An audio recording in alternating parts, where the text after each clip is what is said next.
Assalamualaikum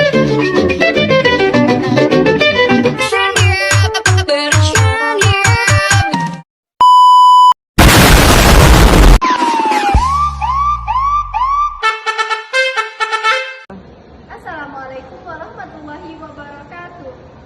Perkenalkan, nama saya Tia Febrianti, kelas 2F dari kelompok 2. Halo, perkenalkan nama saya Putri Salamendra, kelas 2F dari kelompok 2. Perkenalkan, nama saya Rendra Wisnu Prayoga, kelas 2F dari kelompok 2. Perkenalkan, nama saya Fajar Rendra Mulya, saya dari kelompok 2.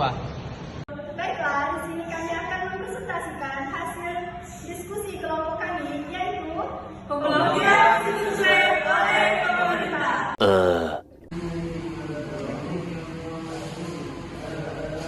Kak, saya mau nanya, Kak. Sampai sejauh mana pemerintah dapat melakukan pembatasan akses informasi di internet? Baiklah, saya akan menjawabnya. A few moments later. Pemerintah Indonesia memiliki kewenangan untuk membatasi akses informasi dan internet. Namun dengan batas-batasan tertentu, kewenangan ini diatur dalam berbagai peraturan perundang-undang, di antaranya Undang-Undang Nomor 11 Tahun 2008 tentang Informasi dan Transaksi Elektronik. Undang-Undang IT mengatur tentang berbagai hal terkait informasi dan transaksi elektronik, termasuk batasan akses informasi. Pasal 27 ayat 3 Undang-Undang IT menyatakan bahwa pemblokiran terhadap informasi atau transaksi elektronik yang melanggar hukum pidana, melanggar hak asasi manusia, melanggar ketertiban umum, dan mengancam keamanan nasional, melanggar norma kesosialan, dan melanggar ketentuan lain yang diatur dalam peraturan perundang-undangan, peraturan pemerintah nomor 71 tahun 2019 tentang penyelenggaraan sistem elektronik lingkup publik. Peraturan pemerintah ini mengatur tentang penyelenggaraan sistem elektronik lingkup publik, termasuk batasan akses informasi. Pasal 42 ayat 1 peraturan pemerintah ini menyatakan bahwa penyelenggaraan sistem elektronik lingkup publik wajib melakukan pemblokiran terhadap informasi atau transaksi elektronik yang melanggar hukum pidana, melanggar hak asasi manusia, melanggar hak ketertiban umum, mengancam keamanan, melanggar norma, melanggar ketentuan lain-lain yang diatur dalam peraturan perundang-undangan. Putusan Mahkamah Konstitusi Nomor 60 PU 12/2020, putusan Mahkamah Konstitusi ini menyatakan bahwa pembatasan akses informasi di internet harus dilakukan dengan berasas proporsionalitas, berasas non-diskriminatif, berasas menghormati dan hak asasi manusia, dan berasas kepastian hukum. Kasus pembatasan akses informasi di internet di Indonesia, pemerintah Indonesia telah beberapa kali melakukan pembatasan akses informasi di internet. Berikut beberapa contohnya. Pada tahun 2019, pemerintah memblokir terhadap beberapa situs web, aplikasi media sosial seperti Instagram, Facebook dengan alasan untuk menjaga stabilitas keamanan nasional di tengah aksi anti pemerintah. Berikut beberapa contoh. Pada tahun 2019, pemerintah memblokir akses terhadap beberapa situs web, termasuk aplikasi Facebook, Twitter, Instagram untuk menjaga stabilitas keamanan nasional di tengah aksi demokrasi anti pemerintahan. Pada tahun 2020, pemerintah memblokir akses terhadap beberapa situs web yang membuat informasi terkait virus corona dengan alasan untuk mencegah penyebaran informasi yang salah. Pada tahun 2021, pemerintah memblokir akses terhadap beberapa situs web yang menyediakan layanan judi online dengan alasan untuk melindungi masyarakat dengan perjudian. Kontroversi dan kritis terhadap pembatasan akses informasi di internet. Pembatasan akses informasi di internet oleh pemerintahan di Indonesia telah menuai banyak kontroversi dan kritikus berpendapat bahwa pembatasan tersebut melanggar hak kebebasan berekspresi dan hak atas informasi, menghambat kemajuan demokrasi dan melemahkan ekonomi digital. Pertanyaan kedua, jelaskan prinsip-prinsip keterbukaan informasi publik dan batasan yang diatur oleh hukum. Bagaimana cara melakukan pemblokiran situs web secara selektif dan akuntabel?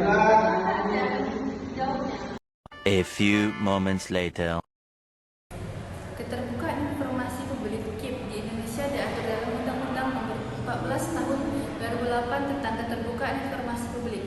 Undang-undang ini mengamatkan beberapa prinsip dasar dalam penyelenggaraan KIP, yaitu terbuka. Informasi publik harus tersedia secara terbuka dan dapat diakses, kecuali badan publik wajib menyediakan informasi publik yang berkaitan dengan penyelenggaraan negara dan kepentingan umum. 2. Akurat.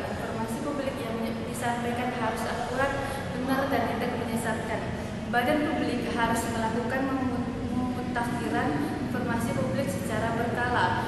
3. Tepat waktu.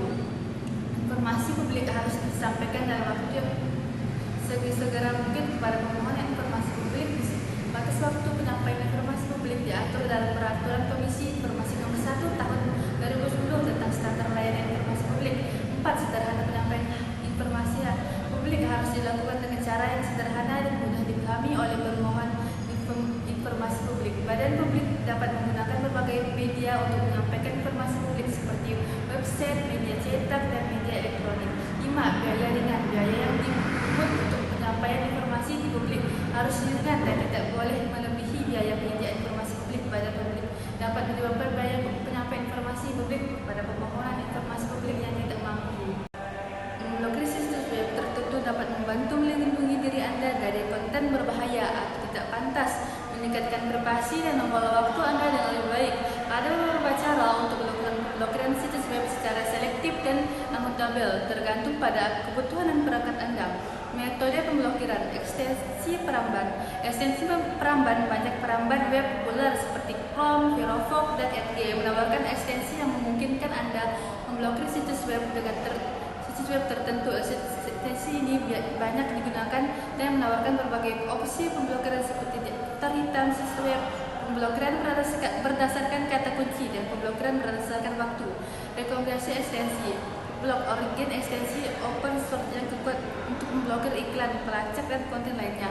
Blog Plus ekstensi populer yang memblokir iklan dan konten lainnya. Simple Adblock ekstensi ringan yang mudah digunakan untuk memblokir iklan. Perangkat lunak kontrol. Orang tua perangkat lunak kontrol. Perangkat lunak ini memungkinkan Anda mengontrol akses ke situs web, aplikasi, dan konten lainnya di perangkat Anda dan perangkat anak Anda. Perangkat lunak ini biasanya menawarkan berbagai fitur sebagai memblokir situs web, pelacak waktu layar, dan pelaporan aktivitas rekomendasi. Perangkat lunak kontrol orang tua yang komprehensif dengan berbagai fitur. Norton Family Perangkat lunak ini digunakan untuk keamanan dan terjangka dengan fitur dasar. Konfigurasi. Beberapa router memungkinkan Anda memblokir situs web tertentu di tingkat router. Ini dapat digunakan untuk memblokir akses ke situs web untuk semua perangkat di jaringan Anda. Catatan konfigurasi router dapat bervariasi tergantung pada model router Anda. Konsultasikan manual dan Anda hubungi router Anda untuk mengambil lebih lanjut. Filhost adalah file system yang dapat digunakan untuk memetakan nama, alamat IP Anda, mengedit filhost, memblokir akses ke situs web tertentu, menambahkan entry yang memetakan nama situs web ke alamat IP yang tidak valid. Catatan. Pastikan dilakukan dengan benar dan dapat membuat cadangan filhost sebelum mengeditnya. Akuntabilitas penting untuk menggunakan pemblokiran situs web secara selektif dan akuntabel. Pastikan Anda memiliki alasan yang jelas untuk memblokir situs web tertentu. Komunikasikan alasan pemblokiran kepada orang-orang yang terkait dampak. Tinjauan pemblokiran situs web secara berkala dan secara penyesuaian. Kak, ada pertanyaan untuk kakak. Apa? Diskusikan mekanisme pemblokiran yang transparan dan melibatkan partisipasi masyarakat. A few moments later. Mekanisme pemblokiran yang transparan dan melibatkan partisipasi masyarakat dapat dilakukan melalui beberapa langkah berikut. Yang pertama, transparansi informasi. Informasi tentang keputusan pemblokiran harus disediakan secara jelas dan terbuka kepada masyarakat. Hal ini dapat dilakukan melalui media sosial, situs web resmi, atau pemberitahuan melalui surat kabar. Yang kedua, partisipasi masyarakat. Masyarakat harus diberikan kesempatan untuk berpartisipasi dalam proses pengambilan keputusan. Yang ketiga, konsultasi. Pihak berwenang harus melakukan konsultasi dengan masyarakat sebelum mengambil keputusan. Yang keempat, pengawasan. Proses pengawasan harus dilakukan secara terbuka dan transparan. Masyarakat harus dapat memantau kegiatan pihak berwenang dan memberikan umpan balik. Yang kelima, pengaduan. Masyarakat harus diberikan kesempatan untuk mengadukan masalah atau kekhawatiran mereka tentang keputusan pemblokiran. Yang keenam, pengembangan kebijakan. Kebijakan harus dikembangkan dengan mempertimbangkan masukan dan umpan balik dari masyarakat. Yang ketujuh, pengawasan dan evaluasi. Proses pengawasan dan evaluasi harus dilakukan secara terbuka dan transparan. Yang ke-8, pengembangan komunikasi. Komunikasi harus dilakukan secara efektif dan transparan. Masyarakat harus dapat memperoleh informasi yang jelas dan akurat tentang keputusan pemblokiran. Yang ke-9, pengembangan sistem. Sistem harus dikembangkan untuk memantau, mengawasi kegiatan pihak berwenang. Hal ini dapat dilakukan melalui teknologi informasi dan komunikasi. Yang ke-10, pengembangan keterampilan. Keterampilan harus dikembangkan, memantau dan mengawasi kegiatan pihak berwenang. Hal ini dapat dilakukan melalui pelatihan dan pengembangan profesional. Dengan mengikuti langkah-langkah di atas, mekanisme pemblokiran yang transparan melibatkan partisipasi masyarakat dapat dilakukan dengan efektif dan efisien. Sekian penjelasan dari saya. Selanjutnya, apakah pemblokiran situs web merupakan solusi yang efektif untuk mengulangi konten negatif di internet? Baik, saya akan menjawabnya. A few moments later. Pemblokiran situs web tidak secara efektif menanggulangi konten negatif di internet. Penelitian menunjukkan bahwa strategi ini biasanya tidak membuahkan hasil dalam menghentikan aksi protes atau menekan gerakan sosial. Bahkan, penutupan akses internet dapat memperkeruh situasi dan memperburuk kondisi, seperti yang terlihat dalam beberapa kasus di mana demonstrasi terus berlangsung secara akses internet diblokir. Selain itu, pemblokiran situs web juga dapat mengganggu akses informasi yang valid, yang sangat penting dalam menangkal hoaks dan disinformasi. Dalam berbagai kasus, pemerintah memutuskan akses internet untuk menekan hoaks, tetapi ini dianggap sebagai solusi yang keliru karena masyarakat tidak dapat mengakses informasi yang valid. Oleh karena itu, pendekatan yang lebih efektif dalam menghadapi konten negatif di internet adalah melalui edukasi penggunaan internet yang terefektif, dimulai dari lingkup keluarga serta pengembangan sistem yang memungkinkan akses informasi yang valid dan terverifikasi. Sekian dari saya.